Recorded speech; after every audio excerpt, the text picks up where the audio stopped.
cliffcentral.com on a very beautiful Thursday morning, and we are looking at just after 7 o'clock. We've got the Burning Platform. This is your chance to catch up on all the big events of the week and to make sure that you know what's going on in the news. We've got two great guests on with us this morning. Of course, Phumi Mashiko is here as usual to make sense of a very crazy world. We already spent a good half hour earlier talking about Russia.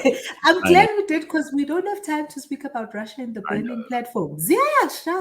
Yeah.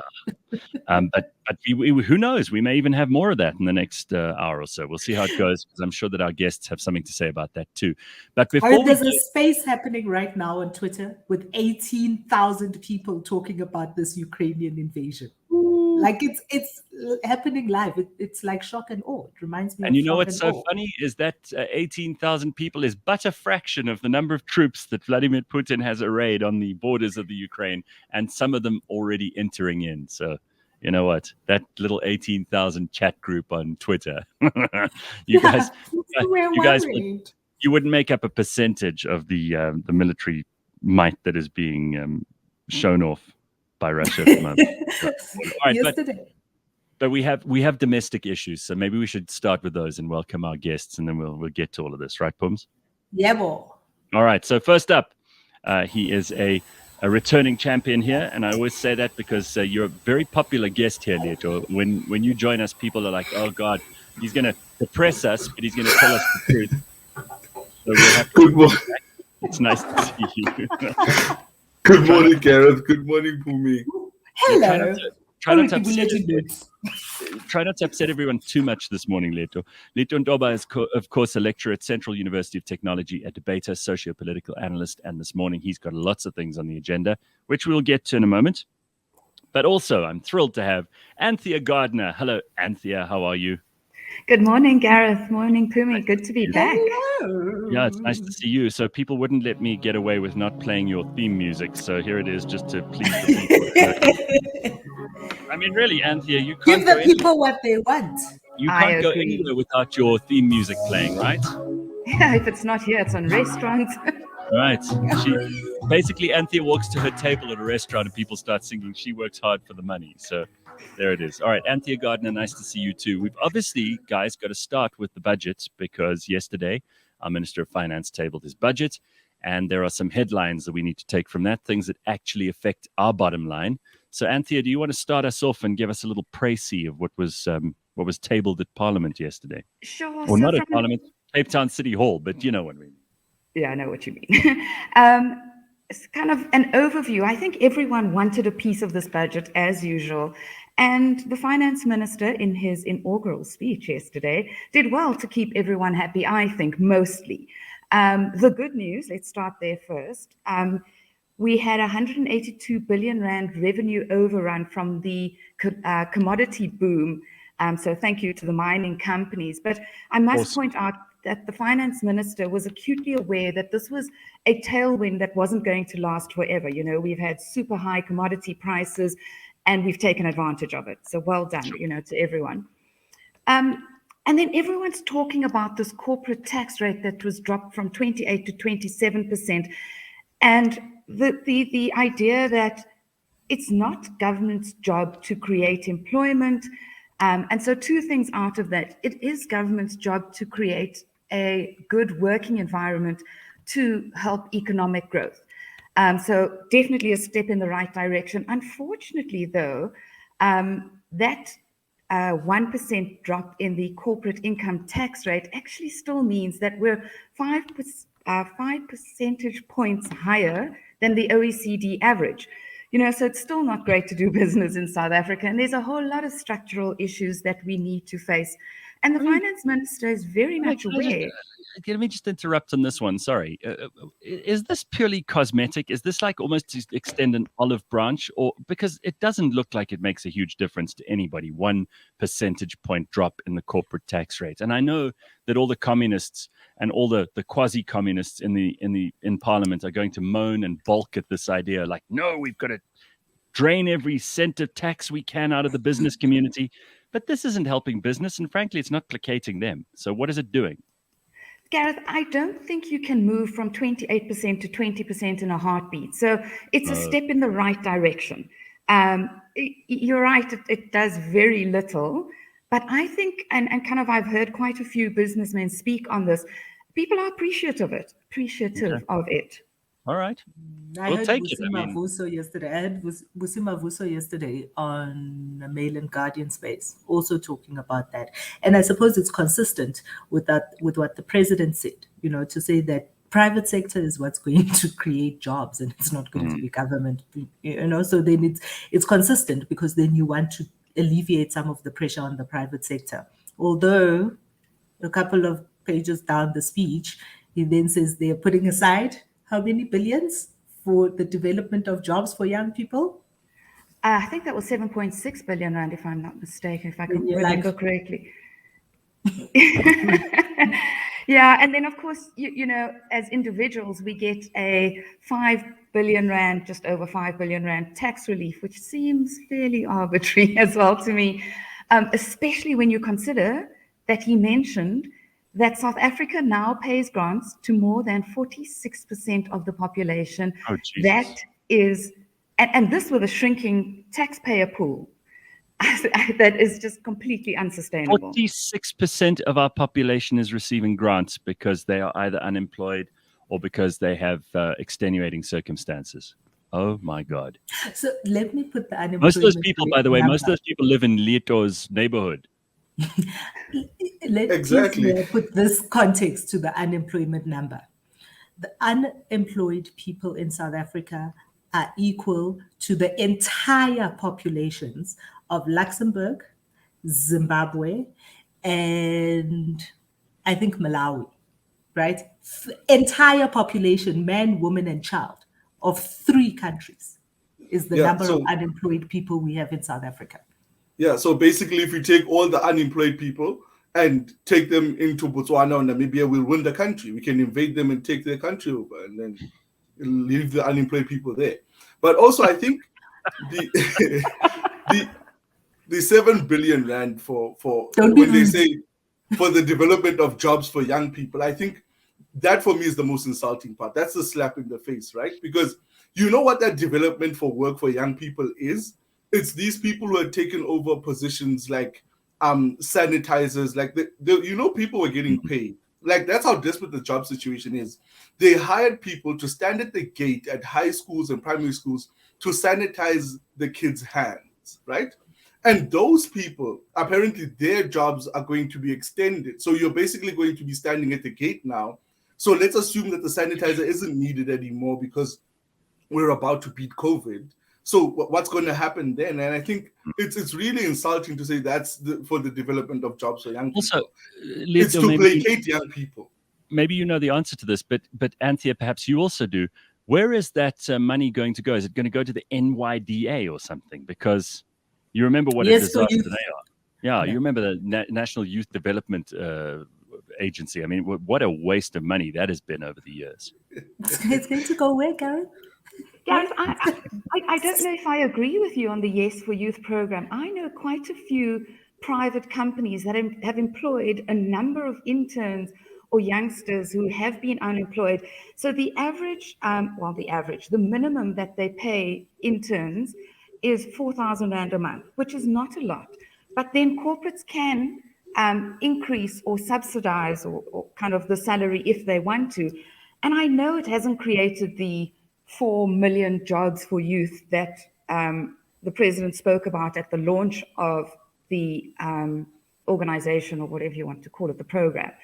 But I think it has. I've seen certainly that it has created a couple of jobs.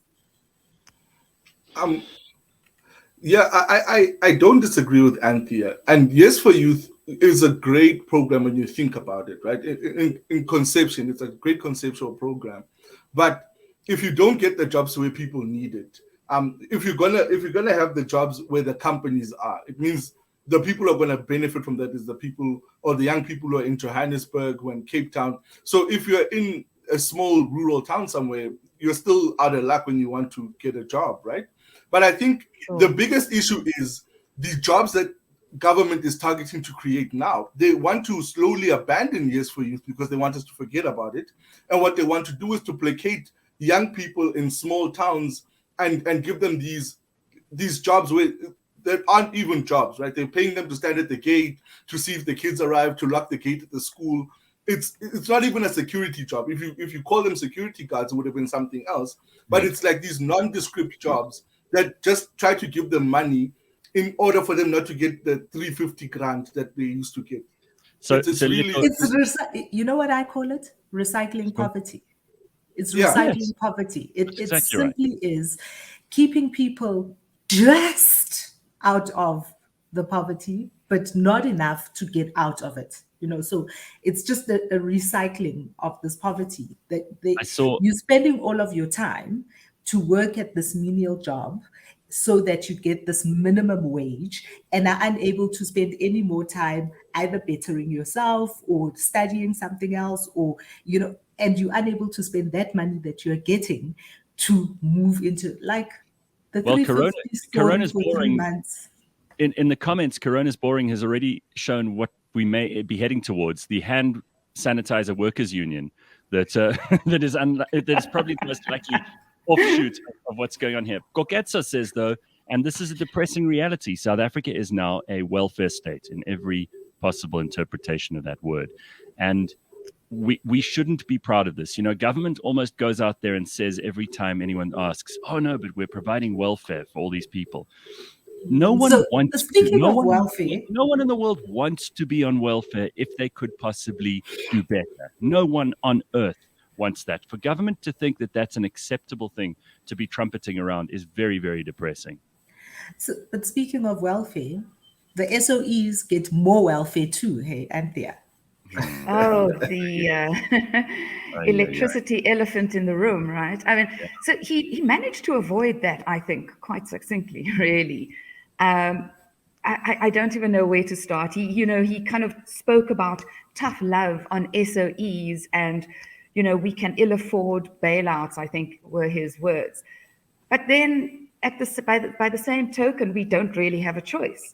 I mean, and the question here about Eskom is really whether government takes all that debt onto their balance sheet or leaves it on Eskom's balance sheet. And the only reason, in my view, for taking it onto the government's balance sheet is because government can raise debt cheaper than Eskom can do it.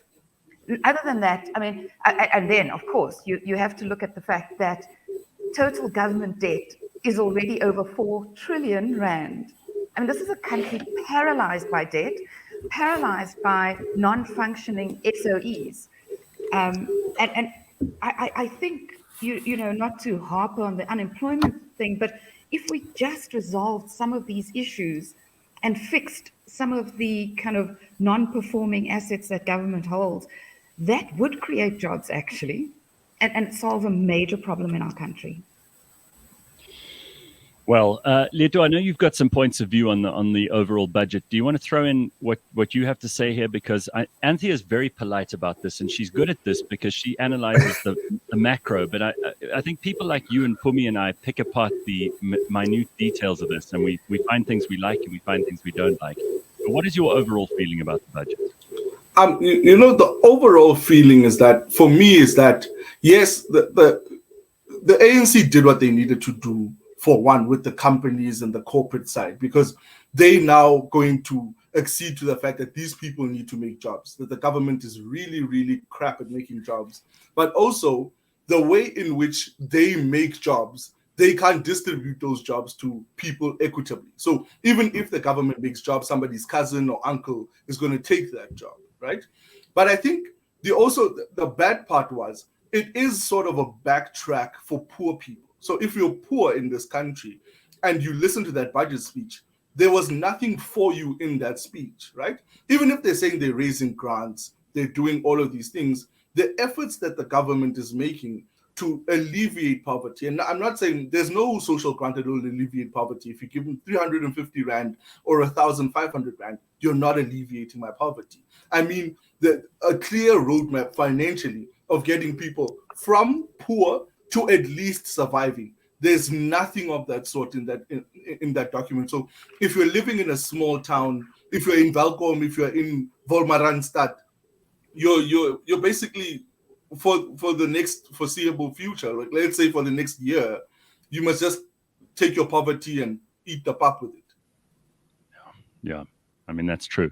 And again, it's become like a you're watching a really bad play where the ANC panders to poor people, but they do nothing for them. They're like, we're here for you, but we're not going to do anything for you, so forget about it. And there's really nothing in the budget for the unemployed. There's never anything in the budget for the unemployed. There's never anything in policy making for the unemployed.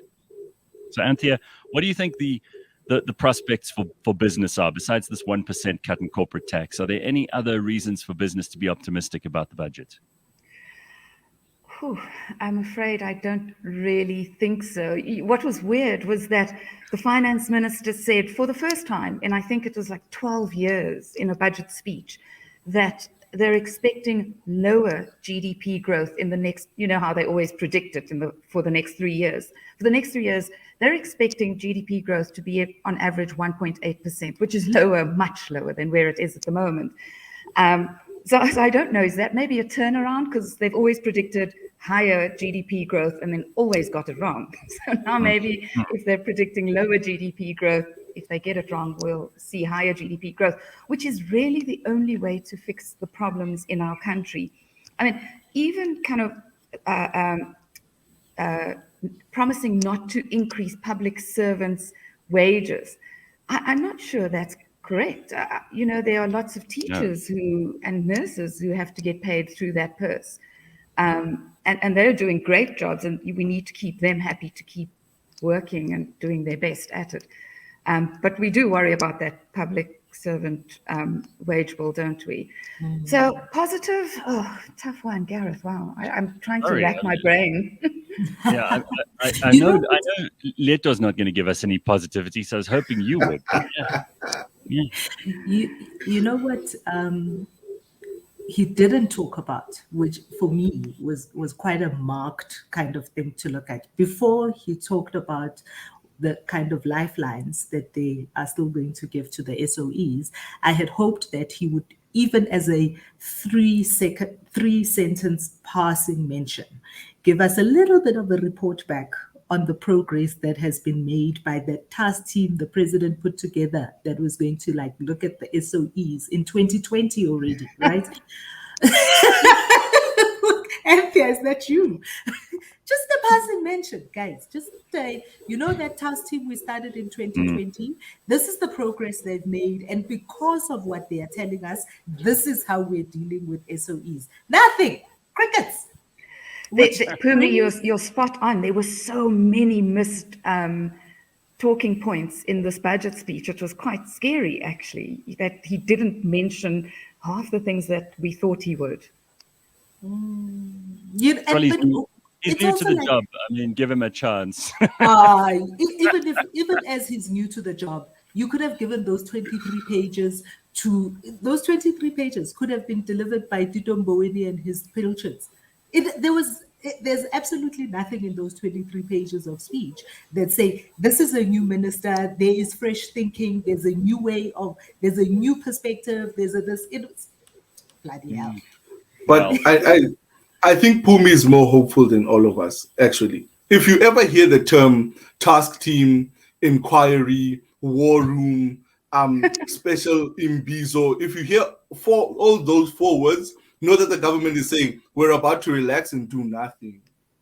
No, but Leeto, it's important because we have a president who has a propensity of creating parallel structures that he brings into his presidency that are supposedly going to make a difference, alleviate something.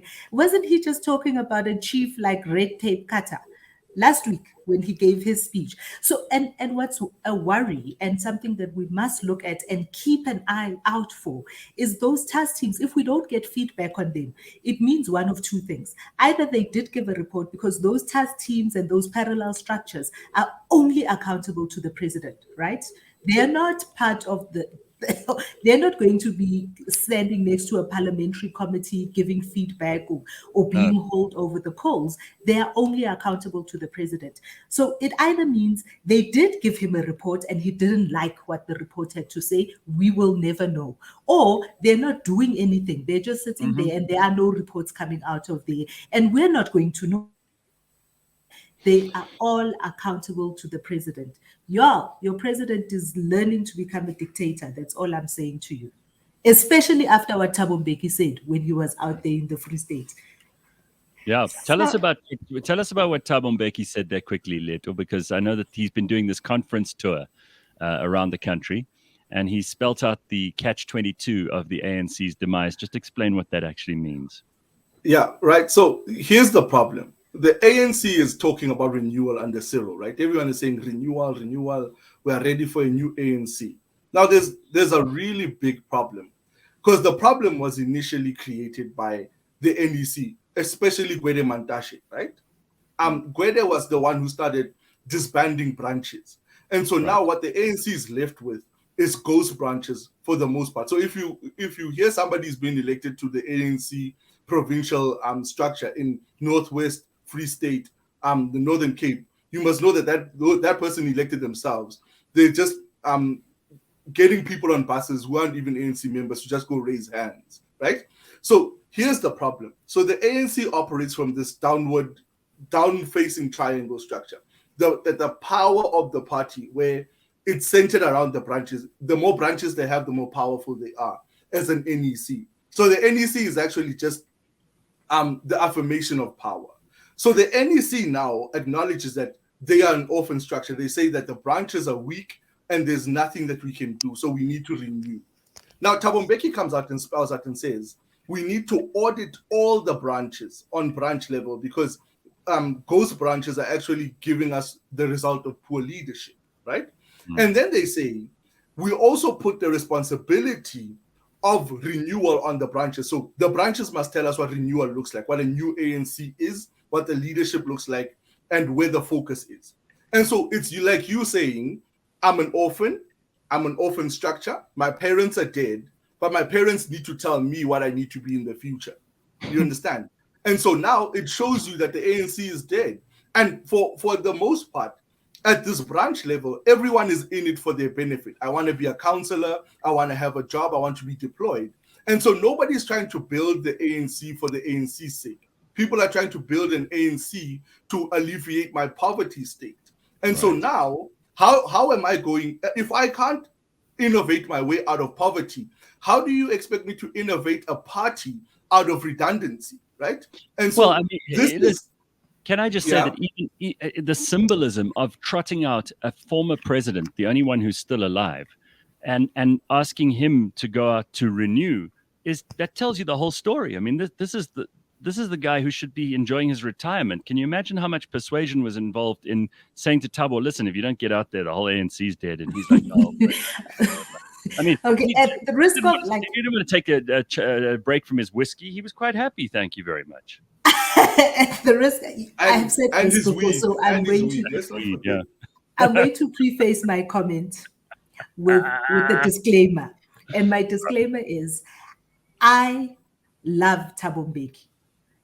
I disagree with a lot of things policies, not a lot, some of the policies. And I've done work for the Thabo Mbeki Foundation. So there is my disclaimer on before I say what I'm going to say. Up front, go ahead. I think the kind of trotting out of Thabo Mbeki, right, is just yet a slow death. The giant is falling, and there is nothing that they can do about it. And they are hoping that trotting out Thabo Mbeki will prop up the people that are there, and he will lend his name and credibility back to the people who have lost it for the ANC. However, when he comes out and perpetuates this fallacy that without the ANC, the country is lost, I call bullshit, right? Of course, this country will continue without the ANC. In fact, this country must continue without the ANC. The truth of the matter is that the ANC's failure in the coming polls has been spelled out not by their own inadequacy, but by history of the movements, of liberation movements around the world, in Israel, in South America, and Africa is littered with that history. 20 to 30 years, right? They knew that history and they had an opportunity to change that for South Africa, and they haven't. They've gone down the trajectory of what every other liberating party has done, and their time is over.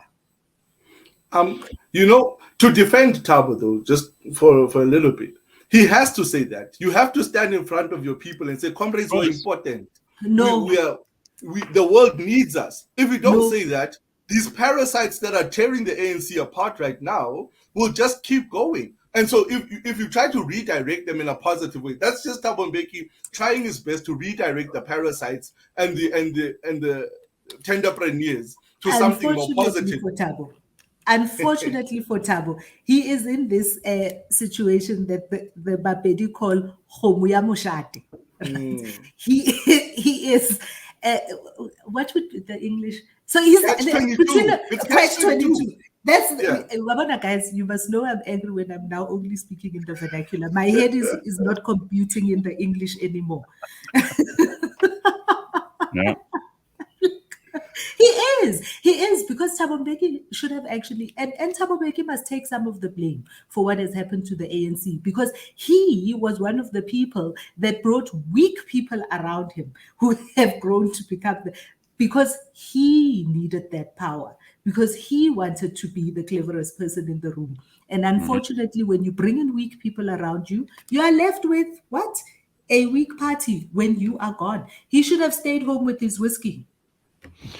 Well, I mean, he screwed up even while he was president by thinking that he was smarter than the coalition of the disenchanted that gathered around him and eventually ousted him from power, as you may recall. I mean, there were some of us, I'll admit, I was more of a Thabo Mbeki fan then than I knew, but I was quite excited about what the novelty of what Jacob Zuma was bringing would be. I remember a debate, Gareth. I remember a debate where you stood very firmly on the side of Jacob Zuma is what we need. And was I wrong? Absolutely. You were talking about Fred Khumalo, admitting that he was wrong about the IOL thing. Yes, I'm admitting I was wrong there. I remember saying a populist president is not what we need, and that we're going to miss Thabo Mbeki. We're actually going to miss Thabo Mbeki, because under Thabo Mbeki we had some growth there, Anthea. I was just thinking, in Thabo's defense, he had Trevor Manuel as his finance minister, and by far this country's best finance minister in my lifetime anyway. Sure. Yeah. I was in a conversation about a week and a half ago with the former IRR chief something, and he told me an astounding statistic that under Thabo Mbeki there was a time when we were building 10 RDP houses for every one shack that was standing. Wow. What? That was something to be proud of. Yeah.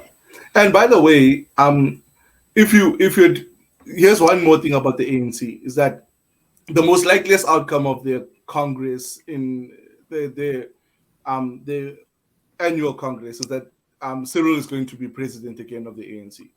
It's been pronounced by the only province that's holding out is the Northwest and Eastern Cape. Everyone else is on the bandwagon of him going for a second term.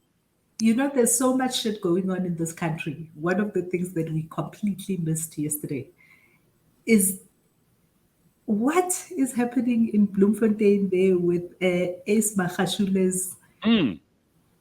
Well, no. What is happening with Ace Magashule's case out there in Bloemfontein, guys? It's falling apart because the major witness was a girl from Valcom, actually, who was his PA. This girl was given a bursary of some kind by the government to go study in America. And so when she's being trotted out by the government as the leading witness in this case, suddenly Ace Magashule's lawyers are her lawyers. Suddenly, after a couple of months, she doesn't want to testify anymore. And then she can't be found in this America because now nobody can get a hold of her. No one in Welcome, none of her friends, anyone. She's literally just gone off the face of the planet. And so now the NPA is in the 70 charges were going to be confirmed by this lady. And now she's not there anymore. So now they're only left with 3 charges. Jeez. What a mess. That's how Ace operates. Ace is always 2 steps removed from anything. And so the one person who can always confirm him, most of them are dead or are on his side firmly. And so Ace Magashule is a gangster. Never forget that, right? He never forget that piece of information that he from Paris, he's feared. And he's feared for a reason. He's always 2 steps detached from anything that makes his hands dirty. So whenever you think they have him, laugh a little bit because they don't have him. You know, one of the things I wish we would see with the NPA is a little bit of innovative thinking. And I just, kind of think back to Rudy Giuliani as the district attorney in New York, and one of his biggest cases actually that made him was against gangsters, mob bosses, and what they did, what he and his legal team, because that's what the district attorney is in the States. It's the equivalent of what our NPA head prosecutors, yeah. is here, and they went to a university professor, a law professor, and kind of worked with him to say, how do we get these guys? Because one of the things we do know about the mob is as you say, Ace is the mob, right? Is one removed from everything, and they specifically worked out a strategy, a legal strategy, to be able to get these guys. And that's how they did it. And they dismantled the stranglehold of the mob. So it's like, I wish they would do that too. If you're dealing with gangsters, I mean, how did they get Al Capone? It was tax evasion. It was a it wasn't murder. It wasn't any of the big things that you kind of But Anthea, this is interesting because, and I see you smiling there, like the one department that seems to be still functioning better than any other is the department under your friend, your former colleague, and someone who you've spoken to many times, Edward Kisvetter. SARS seems to know what they're doing. SARS could go after Ace if they had the will, and they could easily put him in jail. God knows they put away people for tax evasion and call them in for meetings at the drop of a hat. They're looking for tax money anyway, right? Sure. So I saw Edward sitting in not Parliament yesterday, very proud of himself because he got a mention that SARS was doing particularly well on the collection. But I do know Edward, and I know that he's incredibly busy just chasing down tax evasion. Now, whether it's the Ace Magashula's or the tobacco companies or, smaller mining companies or whatever the case may be, you do make a good point that perhaps that could be the route to go, and I don't see why not. You make such a good point. You don't have to get him on massive corruption charges. You just have to get him on something, right? Yeah, precisely. And they've got to know some of that. They tried to get him on that penny of painting, but it turned out that wasn't his fault. It was the one thing he was not guilty of. And again, many people, including me, had to issue apologies for that. But Leeto, you really are in the center of the storm there. And I know that the Free State is the center of the country, but look how much news is going on in your little province at the moment. Yes, because my little province has both the potential to be something great and has way too many idiots in power to be great. And so that's the problem. And, with the ANC situation, this province was to make or break Cyril's contention for the next round to his election. And so he had all of his people in line, Mkolisi Dukwana, who he was literally paying a salary to for like 2 years when he was suspended by Ace. And so all of these people were coming into the convergence of Ace. And so now everyone is now is suddenly worshipping at the temple of Cyril. And the people here, their backbones could be bananas for all we care. Because if you're gonna give them anything, Gareth, if you're about to run and you are promising them jobs, you would probably be in contention for president of the ANC right now. And so that's the problem. It's people are so poor in this province. If you throw a little money at them, they could literally just back you. Nkolisi Dukwana is giving his backing to Cyril because Cyril was giving him 10,000 rand a month when he was suspended. What do you think? What do you think Cyril's 1 billion rand campaign funding was all about? Yeah. For the internal campaigning, by the way, it wasn't spent on a national campaign. It was spent on an internal campaign. One of the things we're not talking about that is in very little media is the killing fields that KZN and the Eastern Cape branches have become once again. It's almost like back to the 90s, like an unidentified man opens fire, 3 people dead in Mpumalanga, in a branch meeting happening in, it's a branch meeting that's happening somewhere. And the worst part for me is this stuff doesn't even make the news anymore. Like nobody's even interested. You hear about these faction fights in the ANC. It's outrageous what's going on. Even in Mpumalanga, we stopped talking about long ago. Remember when Daweni Mahlangu was in charge there, and there was all that stuff going on. Guys, that was a long time ago. And what that does is it unfortunately takes away the credibility of what mainstream media is, because then it kind of makes you think, are they really Tuma minions, as everybody is calling them? Are they suppressing this information because it's not good for Cyril, or are they really not interested in this type of reporting? Right? So you're just like, is that who they are? Is that what it's about? And then when you hear ENCA is in another round of retrenchments, you they just laid off like 80 people, ENCA. So tell me what's going on in the media. I mean, that's an interesting discussion.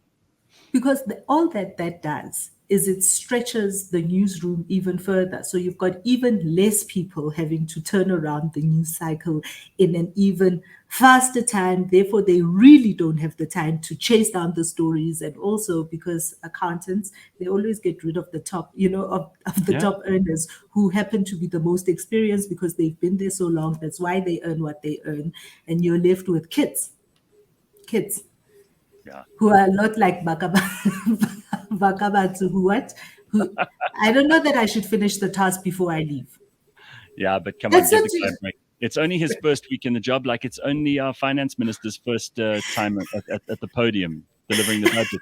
So, Anthea, before we let you go, because I know Leeto wants to go on to something completely political, but is there anything else you want to throw in about the general state of markets? I mean, where are people who want to hold on? Forget about growing your money, because that's like a pipe dream for many people at the moment. They don't have any.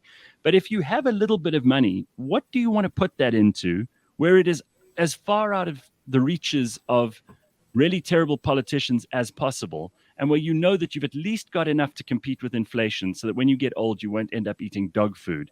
Let's be realistic for a second. Sure. So our budget, which was very light on detail yesterday, was actually very well received by the market. And so the rand strengthened. When I last saw it just around market close, it was below 15. Okay, just below 14.99. So that was a good thing. And so it was a good response. People liked it, except I don't think the budget was good enough for the credit rating agencies to upgrade us. They might put us onto stable from negative outlook. And so the outlook for markets in South Africa, unfortunately, I think is still pedestrian, to say the least. And now that the rand is a bit stronger, we really must think about sending money offshore. Now, I know this is a very hard one to do because it costs money to do the exchange rate, to apply to SARS, to get an offshore account, to invest offshore, right? It takes, I would say, probably 400,000 rand just to make it worth your while. And not everybody has 500,000 rand lying around that they can invest. That's not coming from saving your 350 for 9 months. There you go, right. But if you're going to, and the other thing the finance minister didn't do was talk about these tax-free savings accounts, right? So in previous years, they've implemented it. They've upped the amount that you're allowed, which is now 36,000 rand per annum, to a maximum of 500,000 rand over a lifetime. And if the government is going to give you a tax break, take it. So I would say those two things is where you're looking at the moment. We're very heavily focused on thematic offshore investments at the moment, kind of, healthcare. Tech has taken a bit of a beating, but we do like the green economy and still a little bit of tech going forward. So that's where we're looking to invest. South Africa is very difficult. I mean, there's no reason why you shouldn't be buying government bonds. I don't think that the South African government is going to default anytime soon. And if you're looking at the 10-year government bond, you're getting probably 9.75, 9.8 at the moment, % per annum return. And that's not terrible in a market where yields are very low. And I think we might actually benefit from the fact that our government is paying so much for its debt, because foreign investors will come to South Africa looking for this yield and hopefully keep our currency strong. So maybe there was some light at the end of the tunnel. Yeah. And it's not a train coming at us. Are we sure it's not a train? Are we sure? Are we sure? Are we sure? Hey, maybe a different rail. We do not, Anthea, we do not sugarcoat things on the Burning platform. But thank you very much, Anthea Gardner. Always good to see you, and I know everybody loved seeing you again. Thanks for your analysis of the budget, and we'll chat soon. Thank you very much. Great to see you guys. Bye. Awesome stuff. So, Leeto, I know there's something on your agenda which is going to get everybody talking, and this is something you specifically put into the menu for today. The commodification. Ooh, listen. So this is the commodification of white fear and black historic pain. And I have a feeling that this is something which you're going to be able to unpack for us probably better than most. And I know that we're being duped by the politicians. I know that they're using this against us. But explain to me why it's something that you felt needed to be brought up this morning, and what the value of this is for politicians. It has immense value, right? So let's look at the two sides. So what brought the idea to my mind was watching the Afri Forum versus Julius Malema thing. And I don't care about the theatrics of who sat where and did what and said what. But what these two sides were holding was something very important when I looked at the debate was it's this expression of white fear, right? Where especially the white people who aren't really in contact with black people on a daily basis, who would buy more and more into that idea that as a white person, I should be in fear for myself because at any moment the blacks could turn on me and eat me, right? And then on the other side, it's this expression of black pain and the exploitation of that pain for political gains. And Julius Malema does it very, very well, right? So let's start with that. So Julius Malema begins from this place where he, one, has now become the sole expresser of black pain in the political space, right? Not even the PAC does it as well as he does. They were the monopoly on expressing black pain before, and now he is, right? He's even better at it than the ANC, because what the ANC are doing now, they're just exploiting black pain, right? They're saying, remember, you could just fall back into apartheid without us. But what he does is he rehashes what the pain comes from in history, right? But the way in which he packages it is very, very unique and very special. We must look at it very carefully, because he doesn't thrust it towards anger like everyone expects him to do. People think he thrusts it towards anger, but what he does is he expresses it and expresses the discontent, and then says, I am the only person who can make you content from your black pain. He alleviates it and says, don't be angry. We won't be angry. We won't retaliate. And he even says this to that effect to the lawyer. Unless things change. Yes. No. He says, it's not even unless things change. He says, unless we change things, right? He's very careful about that verbiage. He says, unless the EFF comes in and changes things, the blacks could revolt. The blacks could want revenge, and the blacks could want to come eat you alive. And he even says, these very blacks will even come eat me alive if I don't serve them the justice that they deserve. And so he becomes this person who paints himself as the only one who understands, but on the other side can express it effectively. And I think that's very important, because I think black pain. Sorry, I just want to throw in, I think there's also a bit of savior complex going on here, because he realizes that if he puts himself at the center of this, then he can benefit on one hand from the amount of attention, which he gets outsized attention. I was talking to people just last night at dinner about how this guy maybe at a push gets 10% of the people in this country moving. He can activate maybe 10% of the population, but he gets enormous attention. The media are obsessed with him, and what you're saying, Leeto, that he's positioned himself in such a way that he's important to both his perceived enemies and his perceived friends, and even the people who don't care about him. Exactly. What fascinates me, about Julius Malema and the EFF then, is that a lot of people recognize that about the way that they're positioning themselves. So when I have a fight with my employer, I will contact the EFF. They're coming up with, you know what I'm saying? And they kind of jump on those things. They jump on those things, whether it is a small fight in a click store because of shampoo, was it shampoo or conditioner? I don't remember, or it's kind of and that's one of the judgments against them, was if they want to be a union and represent workers in disputes in the workplace, then they must register themselves as such, right? That was one of the judgments against them. But those same people are not showing up as much for them in the polls, which is why they kind of are still hovering around the 10%, plateaued, essentially, as it were. Their rate of growth is not as high as it was at the very beginning when they started. So there is also that playing up.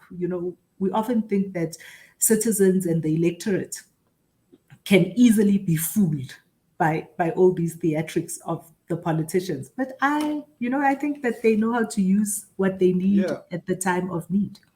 No, but I think Julius actually counts on that. He counts on the little people supporting him, right?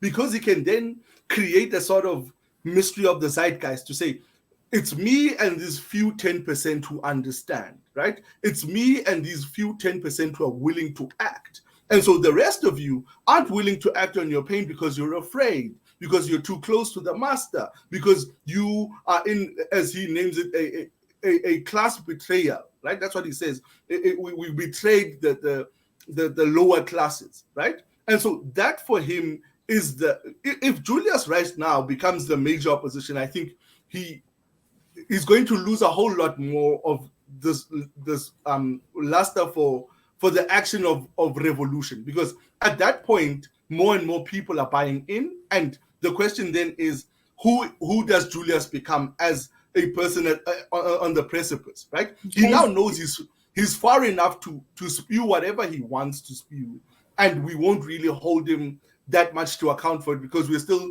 saying he's the small party, and he counts on that. Julius is what in the heat of the anti-apartheid movement and kind of like the small running battles that existed is what they call a paper tiger. Want to remind you all, Julius is 40 years old, 40 years old. So Julius comes from Seshego, guys. Have any of you heard of a major confrontation in Seshego with the police? All of the heat of the 80s and the tear gases and the shootings in the streets were happening in townships like Kayelicha, Langa, Soweto, Kwamashu, Kwamakhuta. Have any of y'all heard of any of that shit happening in Seshego? I would bet you that if there was tear gas in the streets, Julius Malema would be found shivering in the fetal position in a corner. Right. And so I think also that the most crucial part is that all of this, right, even with the white fear, that white people who are in contact with Black people on a daily basis, if you work with Black people in the workplace, you now know that I'm not about to be eaten at any second, because when you're with Black people, they tell you, oh yeah, I've been mugged like 10 times already. They hijacked me, they took my car. And so you understand that crime is crime in this country. But then the fear is very good. Like if you come to places in the Free State, there are white people who last met a Black person, except for the person who works on their farm, who last met a Black person 10 years ago, who they can have a conversation with. And so we get sort of debased into these extremes that get exploited for on the one side of this white fear, which is money and donations. On the other side is political capital for people who try to express black pain, right? And so those two places, I think, like always, would be negated by the center. All the normal South Africans who meet and clash against each other. If I have an argument with Gareth right now, I wouldn't go and say, just like the people who do Gareth dirty on Twitter, if he has an argument with a black person, racist, right? But if we have an argument now, we understand that we're trying to reconcile a position. Maybe you hold a certain position, I hold one. And the argument is what is going to reconcile the two positions that might be extreme to something more moderate, right? We don't go to calling each other racist in the normal spaces that we occupy. And I think when we think about it, every time you think that something is too extreme, find your opposite. Talk, because conversations in this country, I think, don't happen enough and don't happen as honestly as we think they should. And these extremes are starting, and there's such great TV though, these extremes. You look at Julius on the stand giving his speech about how you are settlers, you came here, we're not neighbors, we're this, we're that. And you start to think that is South Africa, right? Yeah, and it correct. Isn't. Julius and Afri Forum are definitely not South Africa. But Leeto, I was watching some of that, and what I found really interesting too was this is one of the few occasions where politicians, and this goes for all politicians, but especially those ones who use rhetoric and who never really account for themselves. They're never forced to actually explain their position on anything. I mean, when Julius is put in a position where he has to explain what he means by something like kiss the Boer or kill the Boer or whatever, he finds himself very... He's almost incapable of actually defining, of sticking to and explaining his very deeply held beliefs and values. I don't think he has any. Like a lot of politicians, Julius Malema. He will go whichever way the wind blows. And when he's forced in a court of law to account for himself, and this is the case for many politicians, it's just nice to see it happening to Julius because he's got a big mouth. When we see this happening, we suddenly see how shallow these people really are. No, because they're never forced to explain. If you're a politician in South Africa, you're never forced to explain. Well, the media never ask follow-up questions. You remember I showed you the picture of our mayor, the one where he's standing with guns, with people standing in front of him, and he's standing with two gunmen behind him, right? That's the literal picture of what South Africa is. You go to a small town, you say, hey, comrades, we're going to win. We're going to give you jobs. And they say, yay. And nobody ever says, how are you going to give us jobs? If I'm in Valcom, how are you going to create jobs? There are no mines anymore. What are you saying, right? And so whenever a politician in South Africa is asked questions, it gets very tough, right? Because you then have to explain what this position of that you sort of fell into. Most politicians fall into these positions and then have to build up this rhetoric after they're in the position, right? And so that's the problem. You now have to explain your facade, right?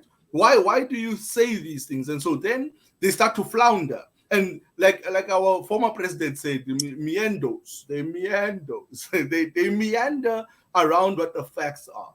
But Julius is also an agent provocateur, guys. Mm-hmm. He is the classic. And if like somebody came, like 5 years, 10 years from now, whatever, somebody came to say Julius had always been a spy. He's always been paid to do this kind of work. I totally will buy that conspiracy theory. The man, on one day he stands for this, 2 weeks down the line he stands for exactly the opposite of that. And at any time. But also he has all of those landmarks, all of those hallmarks. He likes fancy clothes and fancy watches. He is totally the kind of person that you could buy to be an agent of chaos. He is totally the kind of person you would buy to be an agent. He was already bought. Ask Thabo. He was already bought to be an agent of chaos. Ask Thabo Mbeki. You remember what he was for Jacob Zuma. He was the ultimate pit bull. He ripped Thabo Mbeki and his allies to shreds because he was bought. A brown envelope was given. He was also instrumental in bringing about the fall of Thabo Mbeki, and in no small part, Julius Malema made his name during that time. Yep, that's what he did, and that is how he was bought. him getting money.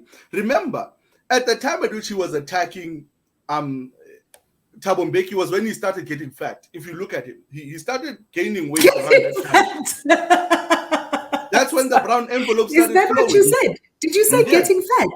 Yeah. He started getting fat during that time. Yes, that's right. No, for me, I started getting fat. I didn't always look like this. I was a skinny guy with a six-pack. I started gaining weight when I had a job, when I started getting money. And Julius, like any other poor child in this country, starts gaining weight when he's got money. So where did he get money? Brown envelope. And where did he get what does the money result in when you're poor?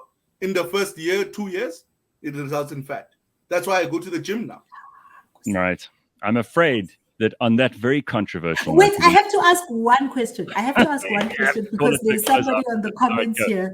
G-Star on the comments is suggesting that I need to read something called People War. And I'm wondering if maybe it was a trigger error and you are talking about the Maoist strategy called People's War. And I just want to make sure that, just let me know if that's what you're talking about. G-Star, People War, you say. Is it People War, People's War? You literally have 30 seconds to get it right. Because if it is People's War, then they've done that. Okay. Yeah. So let's, just the final message is that we are South Africa. They're not. There are people who benefit from our degrees of separation. Whenever you think you are better than somebody else or you are worse off than somebody else because of who they are, there's somebody who will try to benefit of that, especially these half-brained politicians that we have. So try your best to moderate your views, meet other people, talk to those people, debate them, hear their views, and this country would be much better for it. But Leeto, most people are those people, and most people like to have conversations like we're having this morning, and they're not fighting. We're not at each other's throats like Afri Forum and Julius Malema are. And I agree with you. Let's stop using the things that we've all been through as a nation, and particularly our racial memory, our fear, our guilt, our issues of victimization and all the rest of it. Let's stop using those things as fuel for division, and let's use it as a way to get things together and to start things moving. Because my God, we're not going to go anywhere forward if we're constantly looking back. Very nice to have you on, man. Always good to see you. Thank you, Leeto. Thank you for having me. Great day, everyone. Sis Pumi, we will see you next week. Next week. And I'll be in front of the blue wall, hopefully, in my own damn house. Magic. Don't work too hard there, Pums. And we will see you tomorrow morning on cliffcentral.com. Have an excellent Thursday. Cheers, everybody.